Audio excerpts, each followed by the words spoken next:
Hello everyone, welcome to another episode of quick concept series. और आज के short video में हम बात करेंगे ओबस्टेट्रिक हिस्ट्री की, जिसमें हम डिस्कस करेंगे जीटी पाल।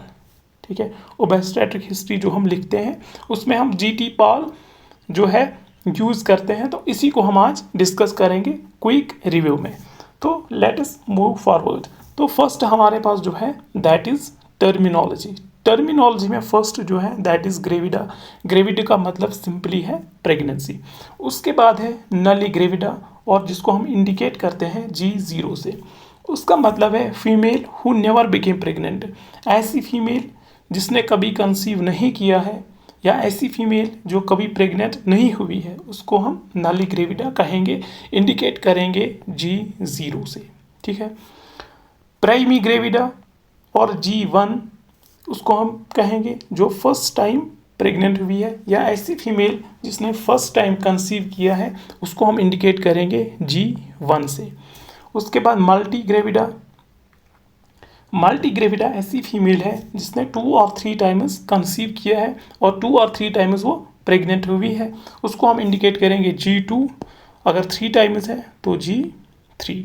उसके बाद है ग्रैंड मल्टी ग्रेविडा का मतलब है 4 और ग्रेटर देन 4 प्रेगनेंसीज। ठीक है, अगर फीमेल ने 4 बार कंसीव किया है या ग्रेटर देन 4 टाइम्स, उसको हम कहेंगे ग्रैंड मल्टी ग्रेविडा, और इंडिकेट करेंगे G4, या अगर 5, 6, 7 है तो G5, G6, G7। सो ये बेसिक टर्म है। उसके बाद और एक टर्म है दैट इज द पैरिटी का मतलब है number of previous pregnancies that cross viability period.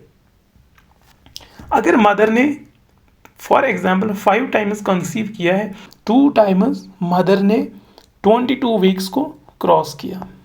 ठीक है, 22 वीक्स को क्रॉस किया। फॉर एग्जाम्पल अगर मदर ने यहाँ पे कंसीव किया और ये हमारे 22 वीक्स है, और 5 टाइम्स मदर जो है प्रेग्नेंट हुई और 2 टाइम्स 22 वीक्स को क्रॉस किया, दैट मीन्स कि इसकी पैरिटी जो है दैट इज P2।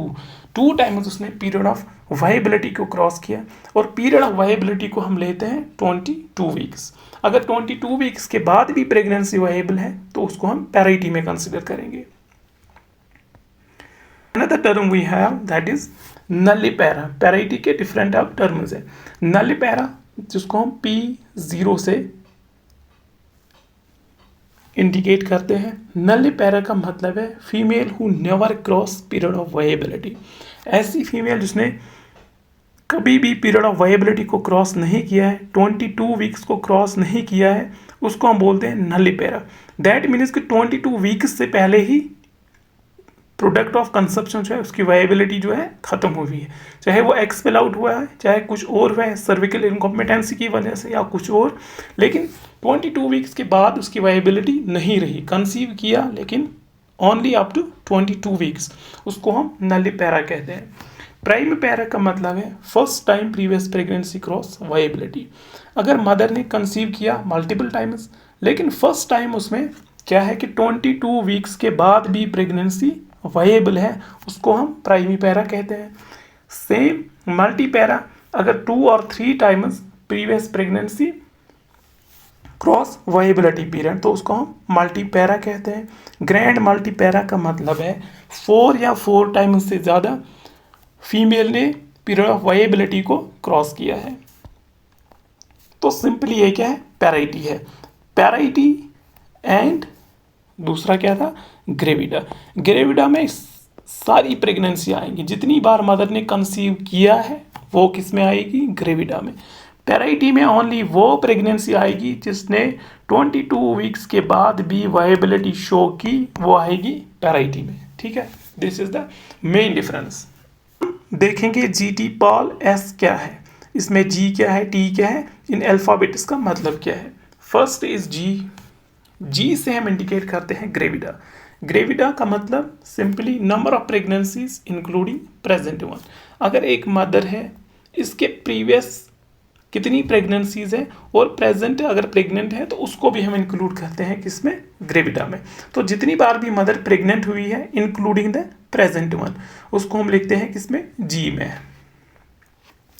उसके बाद है टी। टी का मतलब है number of term births, that is number born at term greater than 37 weeks.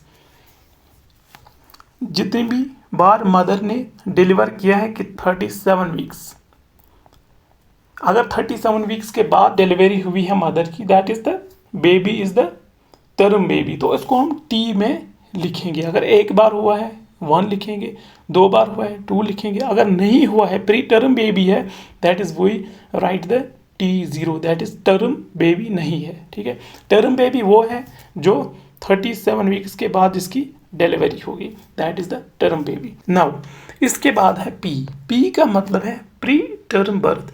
Pre term का बर्थ मतलब क्या है कि अगर डिलीवरी हुई है लेस देन 37 वीक्स से पहले, अगर 37 वीक्स से पहले जो भी डिलीवरी हुई है उसको हम काउंट करेंगे किसमें, पी में। अगर एक बार हुआ है तो P1 लिखेंगे, 2 बार हुआ है P2 लिखेंगे, अगर प्री टर्म कोई भी नहीं है तो P0 लिखेंगे। तो दिस इज द P। उसके बाद है ए। ए का मतलब है एबॉर्शन और मिसकैरेज।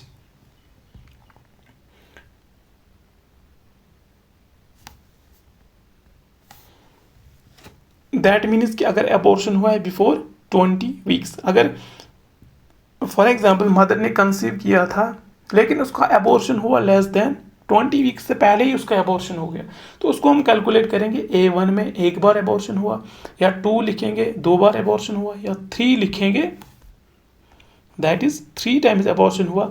अगर हिस्ट्री में दिया है कि there is no history of abortion तो हम A0 लिखेंगे। So this is the A। उसके बाद है एल। एल का मतलब है number of current living children. अभी प्रेजेंटली कितने लिविंग चिल्ड्रन है एक मदर के, उसको हम एल में कैलकुलेट करेंगे। अगर किसी के 2 बच्चे हैं देन वी विल राइट 2, अगर 3 है तो 3 लिखेंगे, अगर कोई भी लाइव नहीं है देन 0 लिखेंगे, L0। Now here we have a note. Note क्या है कि एल कैन बी ग्रेटर और less than P, that is the number of living children can be greater और लेस देन पैरिटी। अब कैसे नंबर ऑफ लिविंग चिल्ड्रन ज़्यादा हो सकते हैं पैरिटी में, कैसे कि अगर पैरिटी में ट्विन प्रेगनेंसी थी या ट्रिपलेट थी, पैरिटी में तो वो एक ही आएगा, लेकिन जब वो डिलीवर हो जाएंगे तो उसमें क्या होगा, एल फिर 3 आ जाएगा। अगर ट्विनस थे तो पैरिटी में एक ही आएगा, जब वो डिलीवर हो जाएंगे उसके बाद एल में वो 2 आएंगे। ठीक है, अब लेस कैसे हो सकता है कि अगर किसी की डेथ हो गई, ठीक है, पैरिटी में 2 थे या पैरिटी में 2 थे या 3 थे, ट्रिपलेट था या ट्विन्स थे, लेकिन अगर दोनों की डेथ हुई तो number of living children will be less than the parity. ठीक है, इसका सिंपल मीनिंग यही है। उसके बाद एस है। एस का मतलब है number of still birth. Still birth का मतलब क्या है कि अगर डेथ हुई ग्रेटर देन 22 वीक्स, है ना, अगर किसी मदर ने कंसीव किया है और उसके बाद प्रेगनेंसी प्रोलॉन्ग हुई कहाँ तक, 28 वीक्स तक, और अगर 28 वीक्स के बाद डेथ हुई है तो उसको हम स्टिल बर्थ में कैलकुलेट करेंगे। So this was the quick review of the obstetric history GTPAL, है ना। इसमें हमने टर्मिनोलॉजी को डिस्कस किया, पैरिटी को किया, उसके बाद जीटी पाल के जो अल्फ़ाबेट्स है उनकी जो मीनिंग है उसको हमने यहाँ पे समझा है। उसके बाद वी हैव ए क्वेश्चन। तो क्वेश्चन क्या है कि a nurse is collecting data during an admission assessment of a client who is pregnant with twin. ठीक है, अभी जो करंटली मदर प्रेग्नेंट है उसमें ट्विन प्रेगनेंसी है। The client has a healthy 5 year child. ठीक है, अभी उसके पास 5 ईयर चाइल्ड करंटली अलाइव है जो कि डिलीवर हुआ था 38 वीक्स पे, and tells the nurse that there is no history of any type of abortion. Abortion की हिस्ट्री कोई भी नहीं है। Using GT-PAL, what would the nurse document in client chart? Simply यहाँ पे हमें ओबस्टेट्रिक हिस्ट्री लिखनी है किसकी, मदर की। तो हम लिखेंगे GTPALS, है ना। जी का मतलब है ग्रेविडा कि मदर कितनी बार प्रेग्नेंट हुई है या कितनी बार मदर ने कंसीव किया है। एक तो प्रेजेंट प्रेगनेंसी है जिसमें ट्विन है, और दूसरा यहाँ पे डेटा दिया है प्रीवियस प्रेगनेंसी का। ठीक है, तो 2 ही प्रेगनेंसी यहाँ पे है, that is we right G2, है ना। उसके बाद टर्म डिलीवरी कितनी हुई मदर की, तो यहाँ पे जो डेटा दिया है उसमें लिखा है कि 5 year old child was delivered eight 38 weeks. That means कि टर्म डिलीवरी एक हुई है, ठीक है। प्री टर्म यहाँ पे कुछ भी नहीं लिखा है। कि अगर लिखा होता कि सेकंड बेबी है जिसकी डिलीवरी हुई 20 वीक्स पे, 26 पे, 27 पे, तो हम प्री टर्म में उसको लिखते हैं, लेकिन यहाँ पे वो डेटा नहीं है, तो पी हम लिखेंगे 0। और उसके बाद यहाँ पे क्लियरली लिखा है कि no history of abortion, that is abortion में भी हम 0 लिखेंगे। एल का मतलब है नंबर ऑफ लिविंग चिल्ड्रन, उसके अभी करंटली अलाइव चिल्ड्रन कितने हैं, तो यहाँ पे एक ही लिखा है, अभी तो प्रेगनेंसी ट्विन है, इसका हम कुछ नहीं लिखेंगे। लेकिन यहाँ पे लिखा है 5 year old चाइल्ड, ठीक है, ये यहाँ पे अलाइव है, तो इसको हम लिखेंगे L1। और सिटिल बर्थ की कोई भी यहाँ डिटेल्स नहीं है, तो वही हम लिखेंगे 0।